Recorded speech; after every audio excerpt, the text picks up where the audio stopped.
Olá, pessoal! Mais um Pediatrando no dia de hoje. Muito contente em ter vocês aqui comigo no programa do Núcleo de Pediatria do Sindicato Médico do Rio Grande do Sul. Eu sou a doutora Valerie Kreutz, sou pediatra e médica de família, sempre entrevistando gente muito boa e trazendo conhecimento de qualidade para vocês. Hoje eu tenho aqui comigo a doutora Rosemary Petrovics. Muito bom ter a senhora aqui com a gente. Obrigada, Valerie. Eu aqui fico feliz em poder participar e poder conversar. E esse assunto, né, o assunto do esporte na criança é um assunto com tantas coisas tão amplo que a gente sempre tem uma oportunidade, assim, sempre tem coisas para falar e coisas para ensinar e compartilhar. Isso aí. Já adiantando um pouquinho, né, o que nós vamos falar? Nós vamos falar hoje sobre exercício físico na infância e adolescência. E quem melhor do que isso, do que uma pediatra e médica do esporte para falar com a gente hoje, né? Exato. Então, vamos começar assim, ó. O básico. Em que idade a atividade física deve começar? Quanto mais cedo, melhor, né? Essa é uma pergunta ótima, né? Existem dois termos importantes. A iniciação esportiva. Quanto mais cedo a gente iniciar no esporte, quanto mais cedo a criança experimentar atividades esportivas, mais cedo ela vai começar a ter o gosto pelo esporte, pelo gosto pela prática, pelo exercício. Então, né, em geral, né, qual é a primeira atividade que a gente vê as crianças praticando? Né? A natação, quando bebezinho. E ela é tão importante porque natação é mais do que um esporte. Aprender a nadar é sobrevivência, né? É saber lidar com a água, é saber lidar com situações de água, não é se expor a riscos. Então, quanto mais cedo a criança tem o contato e à medida, né, cada esporte, cada atividade esportiva tem uma faixa etária mais recomendada. Mas quanto mais cedo ela começar, melhor. Agora, a especialização, que é se dedicar a um esporte só, aí tem alguns detalhes que a gente vai conversar, então. Aqui é um pouquinho diferente, né?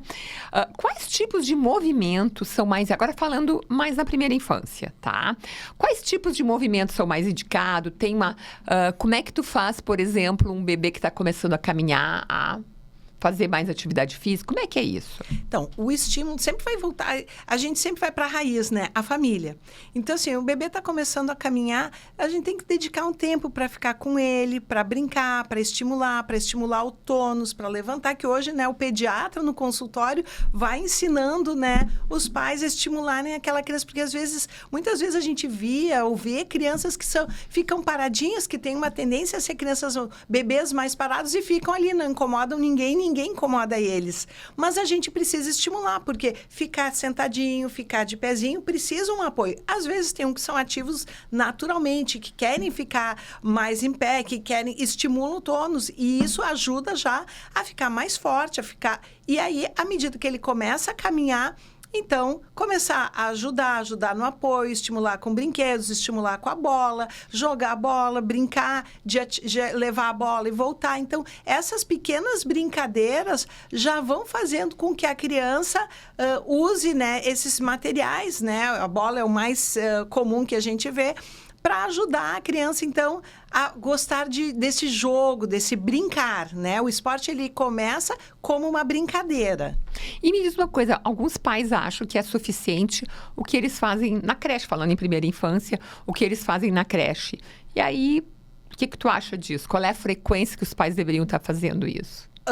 Claro, hoje as famílias, né, os pais, as mães, sempre trabalham, né, são muito ocupados, mas a gente dedicar pelo menos uma horinha, né, a graça de ter filho... Todos os dias. Todos os dias. É que a graça de ter filho é a gente poder ter esse contato e acompanhar o filho. Então, acompanhar no desenvolvimento. Então, é todos os dias parar para brincar com a criança, estimular a criança. Por quê? Porque a escola, a creche vai estimular, mas esse estímulo não é o individualizado, porque vamos dizer que a professora com auxiliar seja 1 para 5 crianças.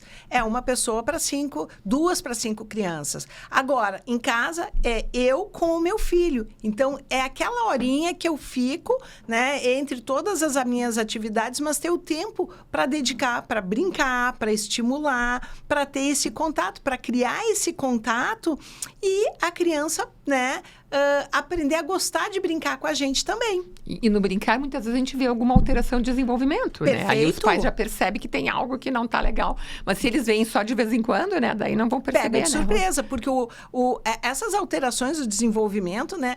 Elas vão dando pequenos sinais. O corpo dá sinais. A gente precisa estar atento para ver. Então, precisa prestar atenção, não é ficar só olhando, mas ter o dia a dia, ver o desenvolvimento, ver o caminhar, ver o andar, ver o apoio do pé, ver como é que faz para, quando está na época que está engatinhando, como é que faz para levantar. Então, tudo isso vai nos mostrando como é que está esse desenvolvimento da criança. Mas a gente precisa estar olhando para estar atento e levar o pediatra, a consulta, né? Aquela consulta mensal com o pediatra de revisão, as dúvidas, né? E é legal quando a gente leva as dúvidas, quando o paciente chega com a cadernetinha com as dúvidas, porque daí a gente consegue responder tudo aquilo que naquele mês apareceu e que deixou a mãe em dúvida. Então, é a observação do dia a dia, é o dia a dia que vai fazer com que a mãe, e o pai, né? Porque não é só a mãe, é a mãe e o pai, estimulando essa parte motora da criança para que ela tenha um desenvolvimento dentro das faixas, dentro dos períodos esperados. Tá, e agora que tu falaste no pediatra, e o papel do pediatra mais especificamente hoje, que na rede pública, infelizmente, ele está sendo erradicado, né? Nós temos hoje 75% do povo brasileiro depende do SUS e o pediatra não tem mais acesso direto a ele. O que tu acha disso? Isso é muito triste. É muito triste. A gente que trabalha, né? Trabalha em pronto atendimento, muitas vezes a gente pergunta, qual é e fez consulta com o pediatra explicou isso. Muitas vezes os pais vêm com dúvidas ou vêm com desconhecimento sobre determinado assunto. Por quê? Porque é expertise. Cada área tem sua especialidade, cada um tem sua especialidade, o seu conhecimento, né? Assim como a gente que é da área médica a gente pode até ter uma noção sobre outras áreas, mas cada um tem um conhecimento mais aprofundado de determinadas... E o pediatra, ele tem o conhecimento aprofundado justamente na saúde da criança e no desenvolvimento da criança. E esse tempo da consulta que a gente dedica para a educação, porque o pediatra é um grande educador, né? O papel do pediatra educação e saúde, né? É educação e saúde. Esse papel do pediatra de ter esse tempo para conversar, de ter esse tempo para explicar. Por quê? Porque durante a sua formação ele aprendeu isso, ele só viu isso, ele se dedicou. Não é substituído por outro profissional, porque cada formação vai ter uma ênfase maior numa ou em outra atuação. Então, quando a gente tira o pediatra, a gente perde muito, porque perde a educação em saúde, perde o aprofundamento e perde esse olhar daquelas coisas que são limítrofes. Porque o beabá, né? Até a inteligência artificial está alimentada e faz, verdade. Né? Mas a medicina é justamente aquelas coisas que estão no limite, estão naquela zona cinza, que pode ser normal, pode ser alteração, e quem já viu isso, quem já estudou, quem viu isso várias vezes, vai saber ter o olho para identificar e vai saber ter a informação para ajudar os pais a procurarem, né, a dar o caminho para os pais procurarem o auxílio ou o diagnóstico ou tranquilizar, né? Claro, então, claro. Esse olhar, né, dessas zonas que são zonas de dúvida, só quem tem mais experiência ou quem estudou mais. Sim. Né? Não, e uma grande vantagem, o pediatra muitas vezes está fazendo um atendimento rápido, uma dor de garganta, etc. Pode ser até...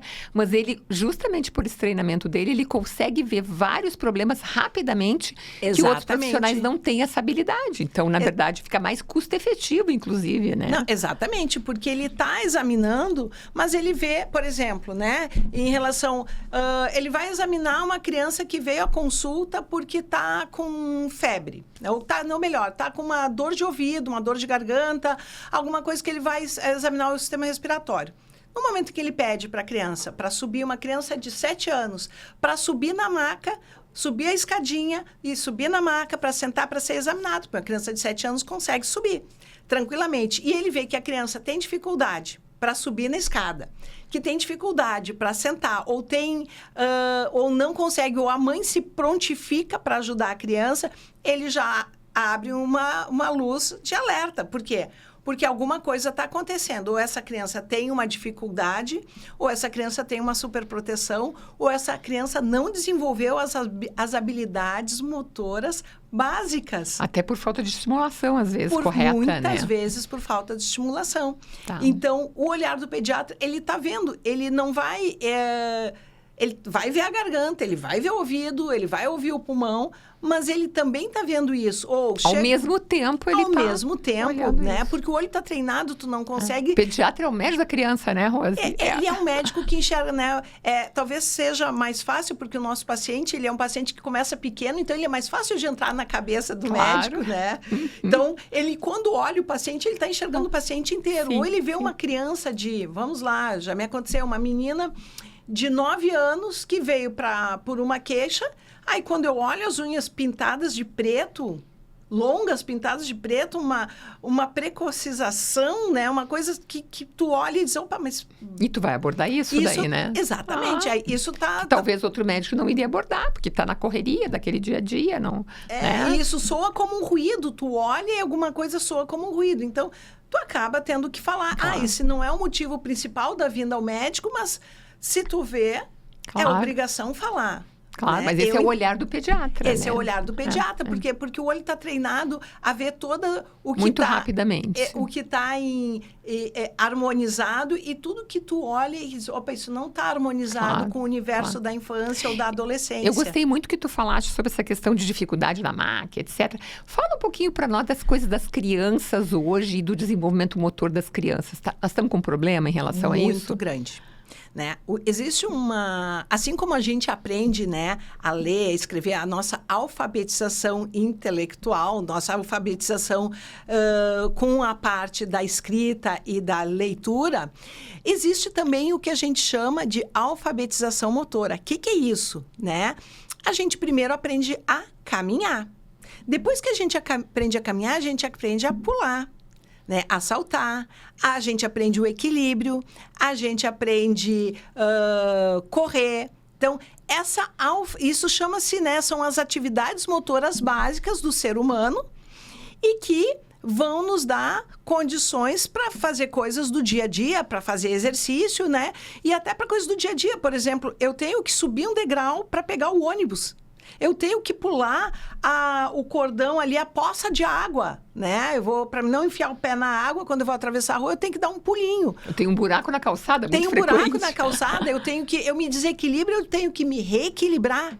Então, são habilidades que são para o esporte, para depois para o desenvolvimento esportivo, mas são habilidades essenciais para o dia a dia. E o que a gente vê hoje? Que as crianças, às vezes, a gente pede para subir a escadinha e elas não sabem subir. Ou a gente pede, tá no segundo degrau e tu quer testar como é que ela pede para pular e elas têm medo de pular o segundo degrau da escadinha, né? Então, por quê? Porque hoje, claro, nós temos um mundo que mudou, né? A nossa infância há 60 anos atrás era um mundo muito menos hostil. As pessoas moravam em casas, as casas tinham árvores, as escolas eram perto, era um ambiente mais seguro.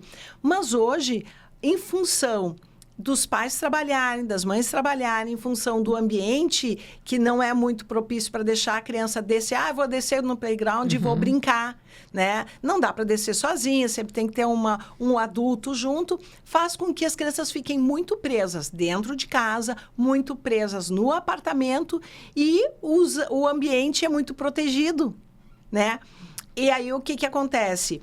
Elas acabam não desenvolvendo essas habilidades motoras. Né? E muitas vezes, sem desenvolver essas habilidades motoras, até o caminhar a gente olha, caminham às vezes ou muito na ponta dos pés, ou, enfim, elas caminham de uma forma que tu olha, mas como é que pisa no chão? Por quê? Porque passa muito tempo sentada, porque não tem uma musculatura muito com um tônus, aquela musculatura firmezinha. Às vezes a gente pega e olha, a criança é toda mole, né?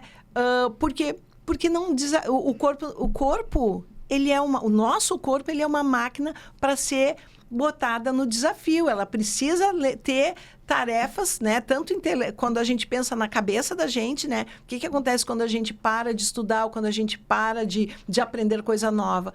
a cabeça se acomoda. Claro. O corpo físico, ele também precisa ser colocado sempre a novos desafios para ele não se acomodar. E né? esse desafio tem que ser diário, né? Principalmente nessa fase de crescimento e desenvolvimento. Não Perfeito. adianta 2 vezes por semana. Não, 2 vezes por semana é o esporte, né? O esporte organizado, que ele deve ser de 2 a 3 vezes por semana. Existem recomendações sobre isso, né? Mas o movimento, o brincar, o correr, o saltar, a brincadeira livre, ela tem que ser diária. Né? Que é isso que tá faltando. No mínimo, 1 hora por dia, né? Tem que ser uma criança... 7 dias por semana. 7 dias por semana. Né? Final de semana que a família tem mais tempo, ao invés de ser um lazer no shopping center, um lazer numa praça. Né? O lazer é um ambiente, a gente está entrando na primavera, é uma época maravilhosa para fazer, vamos fazer um passeio, vamos fazer um piquenique, vamos para a praça, vamos jogar bola na praça, né? Vamos aproveitar o ambiente externo, que é o contato com a natureza, e aproveitar porque é o estímulo físico. Nossa, esse recado é muito importante. E deixa eu te perguntar, o que mais na criança o exercício melhora além do corpo? Bom, então... A primeira coisa, claro, são as habilidades motoras, é o desenvolvimento físico. Com esse desenvolvimento físico, a queima de calorias. Por quê? Porque a gente está na infância, a criança está crescendo, está se desenvolvendo, mas ela tem um aporte energético diário. Se eu tenho um aporte, se eu como mais do que eu gasto, eu acumulo. Isso é válido para todos nós. Então... Primeiro, além de desenvolver essas habilidades motoras, é gastar o que está comendo. Porque senão a gente vai ficar fazendo muita reserva. E o que vai chegar a acontecer? A obesidade. E aí, da obesidade, a gente abre um leque de problemas, né? Que vai desde o desenvolvimento de doenças, como o diabetes, até o diabetes em criança, até o bullying na escola, porque tem excesso de peso. A criança tá... Então, a gente... precisa do movimento para também, né, gastar o que ingeriu. Além disso, a criança que se movimenta, ela está estimulando, são conexões que vão acontecendo lá dentro da cabeça, lá dentro do cérebro, e que também ajudam no aprendizado. Então, hoje já está também bem estudado, né, o quanto o exercício auxilia no aprendizado. Então, o movimento, o exercício programado, a brincadeira, também vão ter um papel de auxílio para o aprendizado, para que a criança consiga melhorar não só o aprendizado, como melhorar o sono. Porque ela, durante o dia, ela vai produzir, né? Vai gastar energia, vai chegar à noite, ela vai dormir mais cedo, como deve, né? Vai dormir lá no horário que a gente recomenda, que é antes das 10 horas da noite. Hoje, cada vez mais a gente vê crianças... vai dormir 10, 10 e meia, meia-noite, a hora que quer. Exatamente. Não tem como. Não né? tem como. Então, assim, melhora o sono noturno, melhorando o sono noturno, acorda melhor. Claro. Vai melhor para a escola. Vai aprender mais. Aprende mais. Então, a melhora do sono, que é um dos primeiros sinais que a gente vê quando começa a praticar exercício, né? Inclusive, né, vai conseguir melhorar a alimentação, porque daí muitas vezes não tem vontade de comer, não come, porque também não está, ou é uma alimentação muito seletiva, porque não está gastando, ou está gastando pouco. Sim. Então, também vai melhorar a questão da alimentação.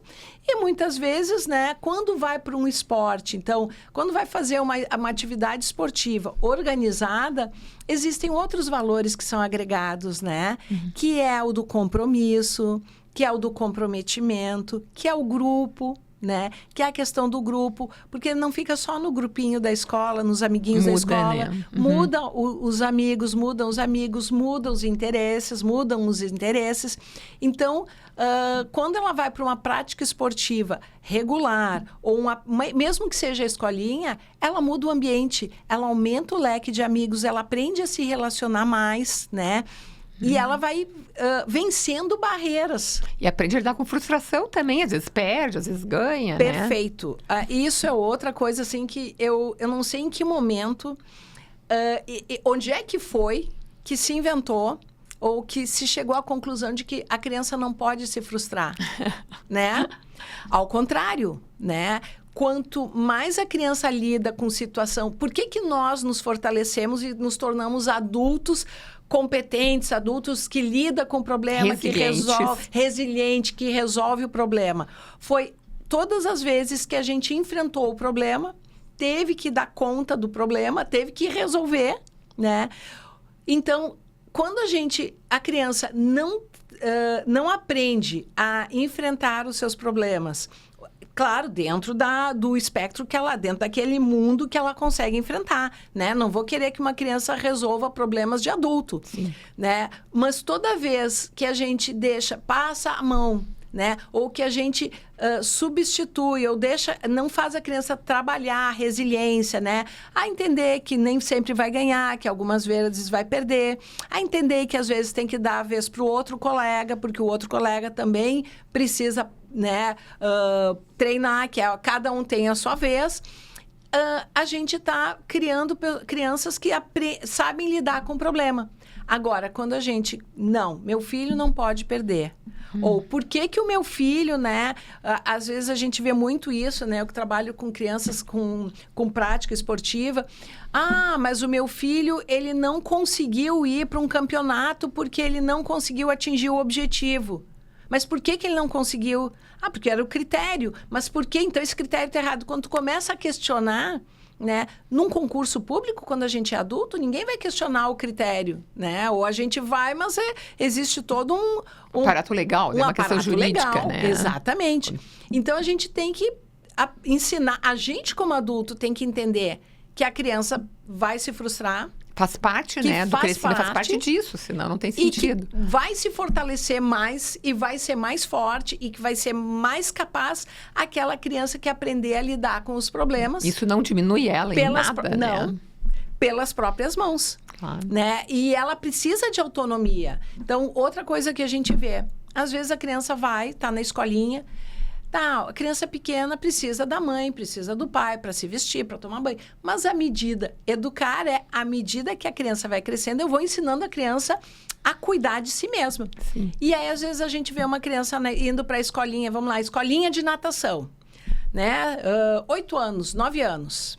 Vai a mãe levando a sacolinha, a mochila, vai para treinar, ou às vezes vai para treinar, que é mais ainda. Leva a mochila, leva o roupão, leva o banho. Às vezes as mães vão pro vestiário junto para ajudar no banho.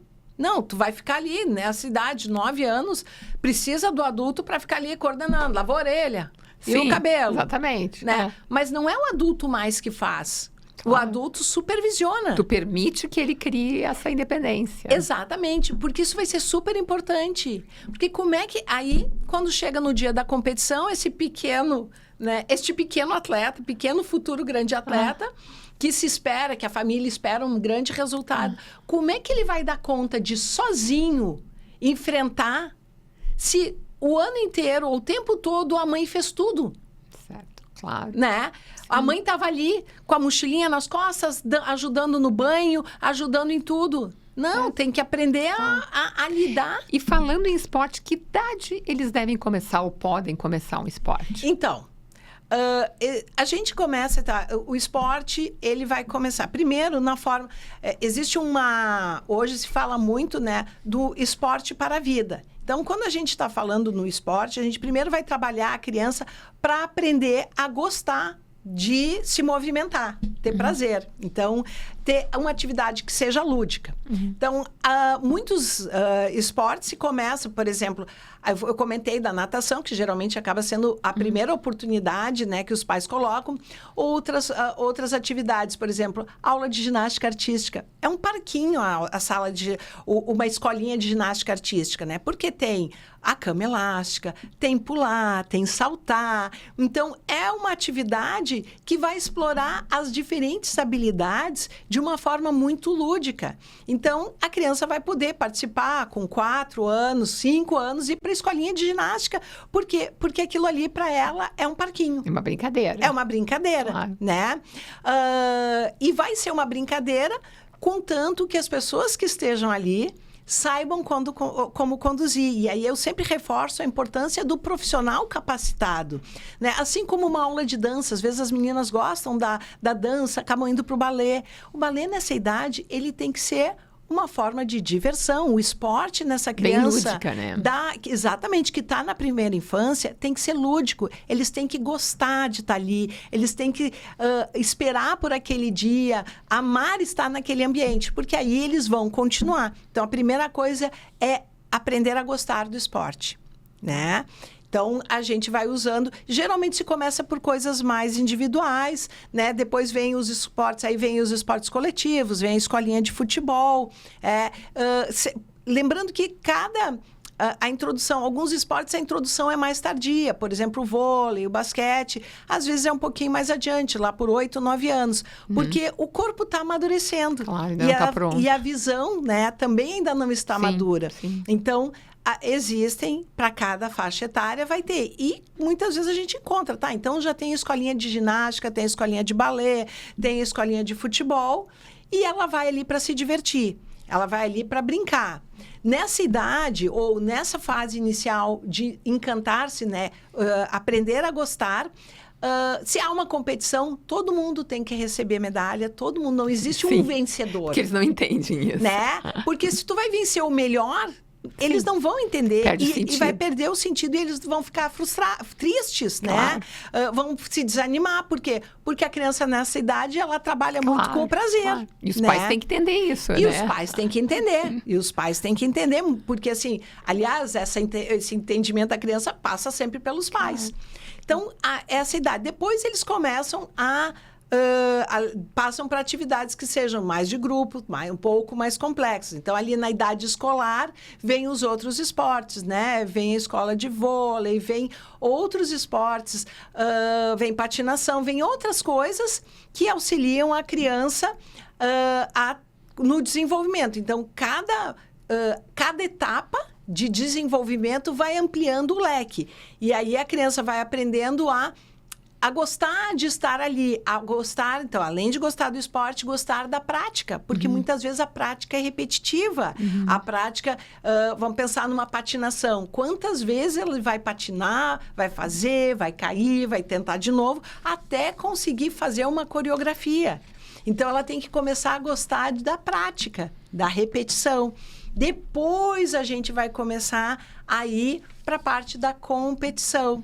Então, cada etapa, isso vai fazendo com que a criança tenha vontade e se mantenha. Se a gente queima etapas, e hoje a gente vê muito isso, que é a chamada especialização precoce, né? Escolhe uma coisa e fica só naquilo. Primeiro, a gente perde de desenvolver certas habilidades.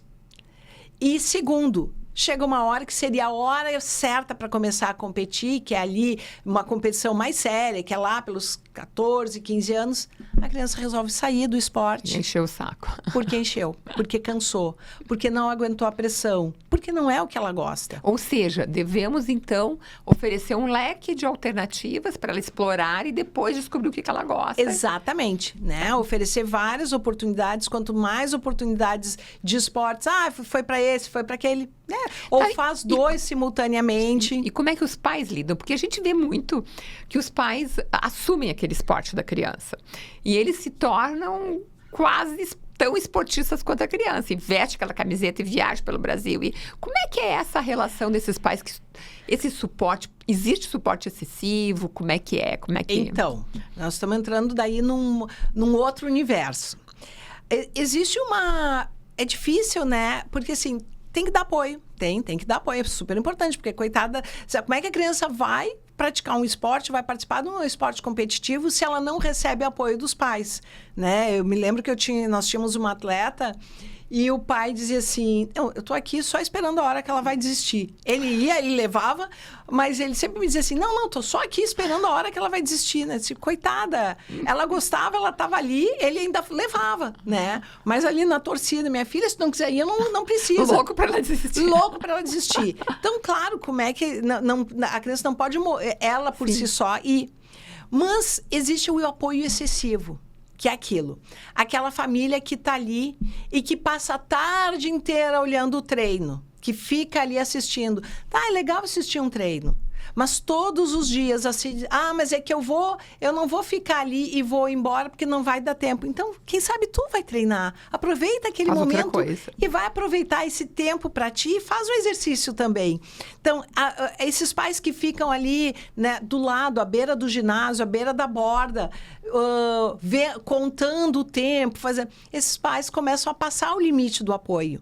Ou aqueles pais que dão o apoio, que é um apoio incondicional, tudo que precisa vai lá e compra, né? E aí o que acontece? A criança se sente, né? Às vezes os pais dizem assim, mas eu não pressiono. Não, diretamente não, mas indiretamente sim, porque a criança que for um pouco inteligente, ela começa a se sentir responsável por corresponder, uma criança amorosa, e ela começa a olhar e dizer assim, meu Deus, minha mãe faz tudo por mim, meu pai faz tudo por mim. E talvez até o discurso também, quando a gente começa a elogiar demais, a falar demais, pode criar uma expectativa muito alta da própria criança em relação a ela, né? Aquela coisa assim, não, ela é muito boa, ele treinou muito, ele fez...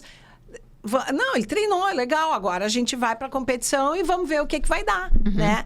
Tirar essa carga. Então, às vezes a gente fala muito na psicologia do esporte para o atleta, para o pequeno atleta. Mas também os pais deveriam ter um psicólogo do esporte. Uma psicoterapia de apoio ali. Deveriam ter um apoio para entender quando é que o que é o suficiente, né? Sim, nem tanto...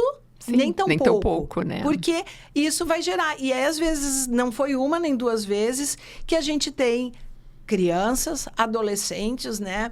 Que começam a querer sair do esporte, mas eles não têm coragem de dizer para o pai ou para a mãe que não querem mais. E aí começa a adoecer e ter sintomas. Exatamente, começa a adoecer, começa a ter lesão, começa a ter queixas, né?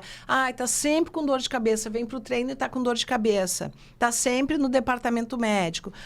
Tem várias lesões, chora durante o treino. Não, o treino não é para chorar. Claro, perdeu o prazer já, Na hora que começar a chorar durante o treino, para tudo. Tem alguma coisa errada. Claro, né? claro. Se a gente faz uma atividade chorando, quem é que vai trabalhar chorando? Sim, né? Sim. A gente chora trabalhando. Claro. Não, se tu vai não gostando daquilo, é o primeiro sinal. Né? A gente que é adulto, quantas vezes, né? Tu vai trabalhar num lugar e chega uma hora que tu começa, não queria ir, pronto. Mesma coisa. Começa a pensar, não queria ir, tá na hora de pedir demissão e sair, ir para outro lugar. Então, o mesmo com a criança que vai para o treino. Ela chorou porque ficou frustrada, ela chorou porque se machucou. Muitas vezes acontece isso, a criança estava ali, estava treinando, o adolescente, e aí torce o pé. Sim. Semana que vem tinha um campeonato.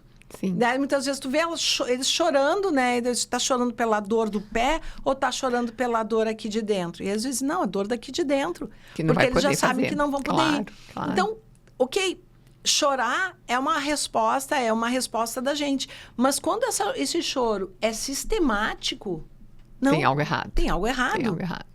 Tem algo errado, a gente não pode normatizar uma coisa que não é. Claro, e deixou de ser prazeroso, deixou de ser legal, deixou de ser divertimento. É tristeza. Claro. E não pode ser tristeza. Nós estamos fechando nossos 30 minutos, pessoal, passou voando, tá? Mas antes de terminar, eu queria fazer uma pergunta que é muito frequente dentro do consultório. Pré-adolescentes. Hoje eles estão com bastante problema, muitos não aceitam esporte nenhum, a família tenta, talvez justamente por não ter feito desde pequenininho, né? Daí se dão conta que está com problema de peso, está com muita dor nas costas e tal. E aí eles querem levar o filho para academia, tá? E aí o adolescente quer ir para academia, o pré-adolescente, que é pior, eu acho ainda. O que tu fala sobre isso, sobre a questão da academia? O que eles têm que cuidar? Qual é a hora de começar? Se pode, se não pode? Como é que é? Essa é uma pergunta ótima, porque essa pergunta sempre aparece e essa é uma pergunta que os pediatras, às vezes, também ficam um pouco na dúvida, né? E os pais também. Então, assim, pode fazer exercício com peso? Não pode fazer exercício com peso? Vai atrapalhar o crescimento? Vamos pensar o seguinte, quando a gente leva uma criança na pracinha e tem aqueles brinquedos de ficar pendurado, uma criança de 30 quilos e ela fica pendurada os 30 quilos e os bracinhos ali segurando e às vezes ela até pulando, né? Passando de barra em barra. Barra em barra. Ela tem 30 quilos, tem 15 quilos em cada ombro, né? E é peso, né? E ela tá segurando. E ela tá segurando. Ou quando faz aquela brincadeira, às vezes carrinho de mão, que as crianças vão, né, se apoiando e o outro segurando pelos pés. Ela é o peso todo. Então, ela pode fazer exercício com o peso do corpo, ela pode, às vezes, se fizer com exercício com peso adicional, é menos que o peso do próprio corpo. Então, assim, se eu pegar um halter de 3 quilos ou 2 quilos, é menos carga do que a carga do peso do próprio corpo. Então, ela pode fazer exercício? Pode. Só que, vírgula, sempre lembrar que quanto mais o exercício envolver grandes grupos musculares, mais ela vai estar trabalhando o equilíbrio muscular. Porque é aquilo, se eu trabalhar, o que a gente vê às vezes, né? O pessoal que trabalha muito peitoral, fica hipertrófico peitoral e as costas lá, e o ombro virado para frente. Então, sempre tem que ter o equilíbrio muscular. E aí, a importância de um profissional, de um educador físico, que conheça o desenvolvimento da criança, que conheça também as habilidades motoras daquela criança e que possa estar olhando.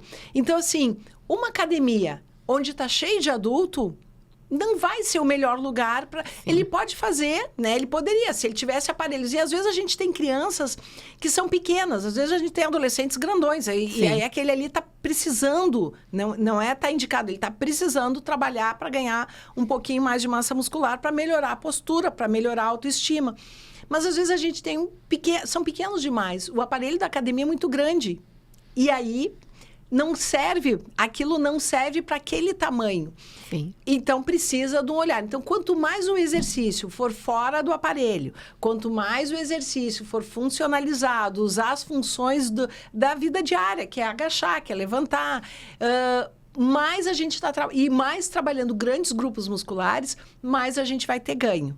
Né? Então, isso é uma das coisas. Muitas vezes a gente vê... Então, uma criança que faz futebol e precisa de um reforço muscular. Precisa, muitas vezes está indicado. Ou aquele adolescente de 12 anos que está no estirão, está crescendo... E aí, ele ou 14 anos que cresceu, está comprido, magricelo, precisava de um estímulo para ganho de massa. Então, ele pode ir para a academia? Ele pode. Mas a regra da academia é só com 15, 16. Ok, a regra é ali. Mas ele precisa de um olhar individualizado. Sim. Ele precisa de alguém que saiba trabalhar com aquela faixa etária e faça o que a gente chama que é o essencial, controle de carga. Por quê? Porque para cada idade e para cada nível mesmo para nós, se a gente vai começar um trabalho muscular, também, ele não começa com todo o peso. Sim. A gente começa com gradual, com aumento de peso gradual, com trabalho gradual. Claro. Então, controlar a carga. Não é assim, e aí é o grande problema, quando a gente bota os adolescentes numa academia. Que não tem ninguém. Que não tem ninguém, ou que tem um profissional para todo mundo, e às vezes esse profissional não dá conta de tudo. Aí eles começam, vou ver o que tu põe mais. Vamos botar o leg press. O leg press é ótimo, né? Porque tu bota o peso, tu vai botando o peso, a perna é onde mais tem massa muscular.